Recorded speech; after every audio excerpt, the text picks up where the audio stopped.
Every 2 seconds, someone somewhere in the world experiences a stroke, and 1 out of every 6 people will have one at some point in their lives.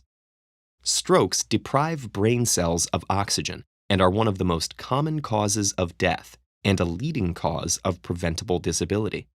When someone experiences a stroke, quick medical care is critical and can often help avoid permanent brain damage. But what causes strokes in the first place, and what can doctors do to treat them? The brain makes up just 2% of your body's mass, but consumes more than 20% of the oxygen in your blood.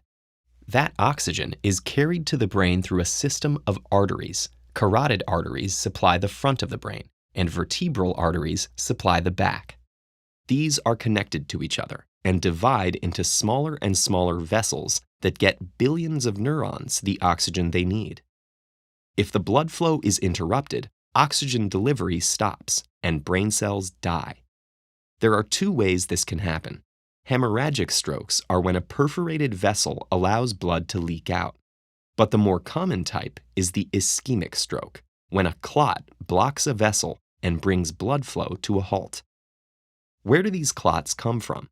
On rare occasions, a sudden change in heart rhythm prevents the upper chambers of the heart from contracting normally. This slows down blood flow, allowing platelets, clotting factors, and fibrin to stick together.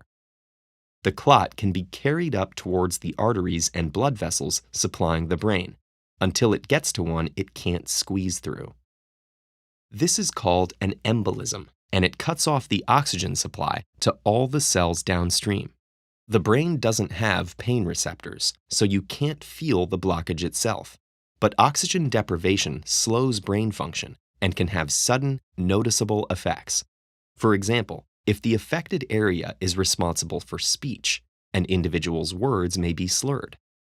If the stroke affects a part of the brain that controls muscle movement, it can cause weakness, often just on one side of the body. When this happens, the body will immediately try to compensate by diverting blood flow to the affected area, but this isn't a perfect solution. Eventually, the oxygen-deprived cells will start to die, leading to brain damage that may be severe or permanent. That's why it's important to get medical care as fast as possible. The first line of treatment is an intravenous medication called tissue plasminogen activator, which can break up the blood clot and allow blood to flow again in the compromised artery. If it's delivered within a few hours, this medication greatly increases the chance of surviving the stroke and avoiding permanent consequences. If tissue plasminogen activator cannot be given because the patient is on certain medications, has history of major bleeding, or the clot is particularly large, doctors can perform a procedure called an endovascular thrombectomy. Using a fluorescent dye that illuminates the blood vessels under a strong X-ray, the physician inserts a long, thin, flexible tube called a catheter into an artery in the leg and maneuvers it all the way to the blockage. A retriever is passed through this catheter. It expands and anchors into the clot when it's just past it. The catheter then pulls the clot out when it's removed. These treatments need to be delivered as soon as possible to preserve brain function, which means figuring out fast if someone is having a stroke.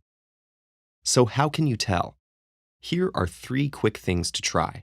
1. Ask the person to smile. A crooked mouth or facial drooping can indicate muscle weakness. 2. Ask them to raise their arms. If one drifts downward, that arm weakness is also a sign of a stroke. 3. Ask them to repeat a simple word or phrase. If their speech sounds slurred or strange, it could mean that the language area of their brain is oxygen deprived. This is sometimes called the FAST test, and the T stands for time. If you see any of those signs, call emergency services right away. Lives may depend on it. We're on a nonprofit mission to revolutionize education. Click here to learn how you can get involved.